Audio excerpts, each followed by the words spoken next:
प्रणव ध्वनि। ओ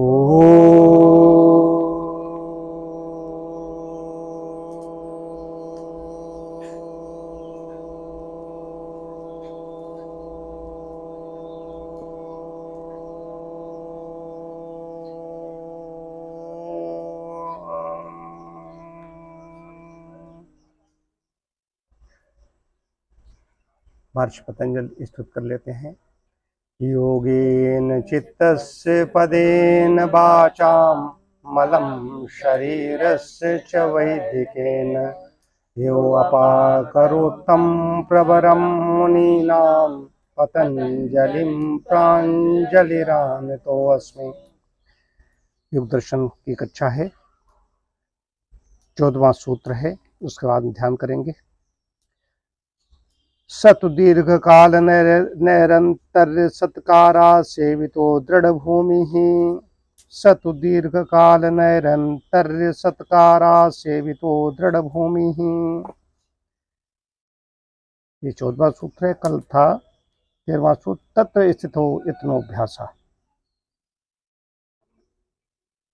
अभ्यास और वैराग्य दोनों में से चित्त की स्थिति के लिए जो प्रयत्न किया जाता है वो अभ्यास है।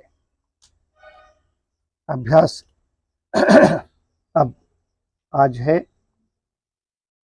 वो अभ्यास तो दीर्घकाल निरंतर सत्कार आसेविता, लंबे काल तक लगातार तपस्या, ब्रह्मचर्य, विद्या और श्रद्धा पूर्वक सेवन किया हुआ दृढ़ अवस्था वाला होता है।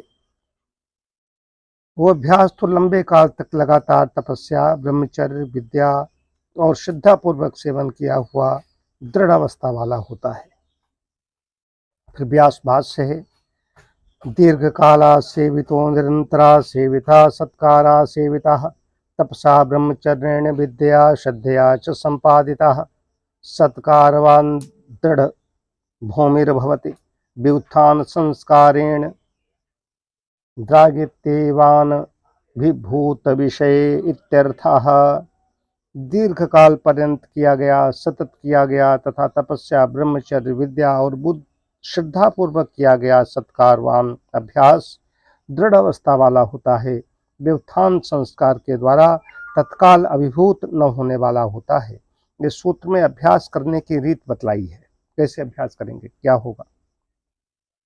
जीवात्मा मुक्त सुख को भोग कर संसार में पुनर्जन्म लेता है। मुक्त के बाद में भी आते हैं, मुक्त अवस्था में भी आते हैं।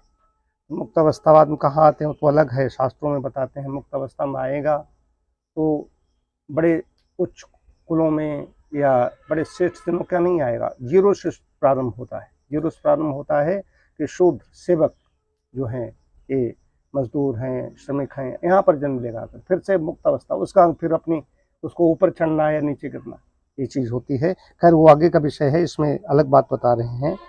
जीवात्मा मुक्त सुख को भोग कर संसार में पुनर्जन्म लेता है। जीवात्मा इस सृष्टि को की आदि से अनेक योनियों में आता जाता रहता है। भिन्न भिन्न योनियों में विभिन्न भोगों को भोगता रहता है।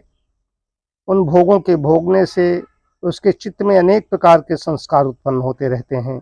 इस वर्तमान जन्म में भी अनेक भोग भोगे हैं। वर्तमान जन्म के इन भोगों से भी संस्कार उत्पन्न हुए हैं। भोगों में सुख समझकर बहुत काल तक भोगने से संस्कार अत्यंत प्रबल हो गए हैं। इन संस्कारों को रोकने, निर्बल बनाने तथा दग्ध बीज भाव की अवस्था में पहुंचाने के लिए दीर्घ काल पर्यंत अभ्यास करना आवश्यक है। मतलब उन संस्कारों को रोकना, निर्बल कमजोर बनाना। दग्ध बीज भाव, जैसे बीज कोई होता है, चना है, गेहूं है, कोई बीज ले लीजिए, उसको हम भून देते हैं, फिर उससे उसमें अंकुरण नहीं होता। दग्ध बीज भाव उसको कहा गया कि अवस्था में पहुंचने के लिए दीर्घ काल पर्यंत अभ्यास करना आवश्यक है।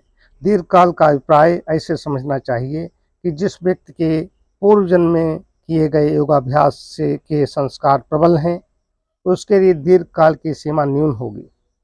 और जिस साधक के पूर्व जन्म में किए भोगों के संस्कार प्रबल हैं, उसके लिए दीर्घ काल की सीमा अधिक होगी। और जिसके पहले के संस्कार ऐसे प्रबल हैं तो कम समय में उस हो जाएगा। न्यून कहा गया है, उसकी अधिक होगी। दीर्घ काल के नाम से साधक को निराश नहीं होना चाहिए। क्योंकि परिश्रम करने से ही मनुष्य का लक्ष्य सिद्ध होता है, बिना परिश्रम के नहीं। उसको ये भी जानना चाहिए कि दुखों से छूटकर नित्य सुख की प्राप्ति का एक ही मार्ग है, इससे भिन्न और कोई मार्ग नहीं है। अभ्यास को सतत करना चाहिए, कभी करना और कभी छोड़ देना ठीक नहीं, क्योंकि मध्य मध्य में छोड़ देने से भोगों के संस्कार पुनः प्रबल हो जाते हैं। उन संस्कारों के तीव्र होने से साधक पुनः भोग मार्ग पर प्रवृत्त हो जाता है। भोगों के भोगते रहने से पूर्व के संस्कार दृढ़ होते हैं। अभ्यास की सफलता के लिए योगाभ्यासी को खान पान और सम्मान आदि में रुचि नहीं लेनी चाहिए। योग मार्ग पर चलने वाले व्यक्ति को 3 ऐषणाएं छोड़ देनी चाहिए, अन्यथा अभ्यास में सफलता नहीं मिलेगी। निरंतर अभ्यास करने से साधक को योगाभ्यास से मिलने वाली शांति का अनुभव होता है, उससे योगाभ्यास में श्रद्धा उत्पन्न होती है। अभ्यास को सत्कार पूर्वक अर्थात आदर पूर्वक करना चाहिए, निरादर पूर्वक नहीं। सत्कार का अर्थ तप, ब्रह्मचर्य, विद्या और श्रद्धा पूर्वक किया हुआ अभ्यास है। इस प्रकार संपादित अभ्यास दृढ़ अवस्था वाला होता है। सांसारिक भोगों के संस्कार उस अवस्था को शीघ्र विचलित नहीं कर सकते। यहाँ पर यह बात ध्यान देने योग्य है कि विद्या पूर्वक अभ्यास क्या है। जिसको योगाभ्यासी प्राप्त करना चाहता है, ईश्वर का स्वरूप क्या है, उसकी प्राप्ति के साधन क्या हैं, उन साधनों का प्रयोग किस प्रकार से करना चाहिए, इस मार्ग में क्या क्या बाधाएं आ सकती हैं, इसमें कोई ऐसा आचरण तो नहीं है जो ईश्वर की आज्ञा के विरुद्ध हो। इन सब बातों को जानकर किया हुआ अभ्यास विद्यापूर्वक अभ्यास है। ऐसा अभ्यास सफल होता है। बिना ज्ञान के जो अभ्यास किया जाता है, उससे व्यक्ति अपने लक्ष्य पर नहीं पहुंचता। अब अभ्यास करते समय सुख दुख मान अपमान शीत उष्णता हानि लाभ आदि योग मार्ग में आते हैं। उन सबको श्रद्धापूर्वक सहन करते हुए धर्माचरण का अनुष्ठान और अधर्माचरण का परित्याग करना आवश्यक है। यदि व्यक्ति तपस्या नहीं करता अथवा दुखी होकर करता है तो उत्तमाभ्यास की सिद्धि नहीं होती। योगाभ्यासी को इंद्रियों के विषय भोग छोड़ देने चाहिए और ब्रह्मचर्य का पालन मन वचन कर्म से करना चाहिए। इंद्रियों के भोगों में आसक्त होने पर अभ्यास दृढ़ नहीं हो सकता, क्योंकि भोगों के भोगने से नवीन वासनाएं उत्पन्न होती हैं जो अभ्यास में बाधा डालती हैं। अपना मुख्य कर्तव्य समझकर अभ्यास करना चाहिए, लोकेशना पूर्ति के लिए नहीं। लोकेशना के लिए किया गया अभ्यास भोगों की ओर ले जाता है, योग की ओर नहीं। शुद्ध निष्काम कर्म योग में बहुत सहायक है। निष्काम कर्म का अभिप्राय यह है कि शुभ कर्मों को ईश्वर प्राप्ति के लिए करना, सांसारिक फल प्राप्ति हेतु नहीं। इस प्रकार उचित रूप से अभ्यास करने पर विषय भोग की वासना समाप्त हो जाती है और समाधि सिद्धि में कठिनाई नहीं होती। आज इतना ही कर लेते हैं हम ध्यान। अपने मन को आज्ञा चक्र पर लगाएं।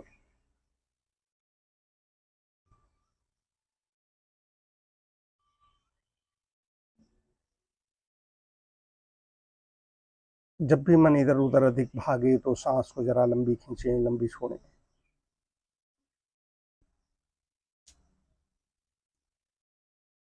अत्यंत महत्वपूर्ण चक्र है आज्ञा। आज्ञा चक्र हमारे सबकॉन्शियस से जुड़ा हुआ है। जहाँ पर चंदन लगाते हैं, तिलक लगाते हैं, महिलाएं बिंदी लगाती हैं, वहाँ पर मन को लगाना है। ध्यान के समय ध्यान ही करना है, सांसारिक कार्य नहीं किए जा सकते। अतः मन को इधर उधर न जाने दें। यदि ज़्यादा चंचलता करे, ज़्यादा विचलित हो मन, तो सांस को जरा लंबी खींचें, लंबी छोड़ें।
ध्यानावस्था से बाहर आए।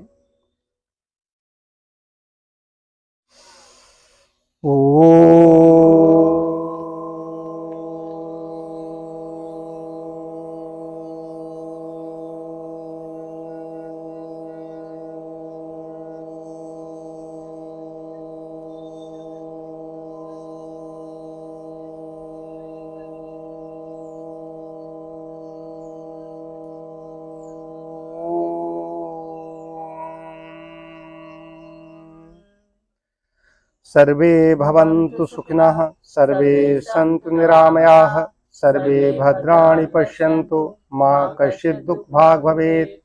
ओम शांति शांति शांति। सभी को सादर नमस्ते।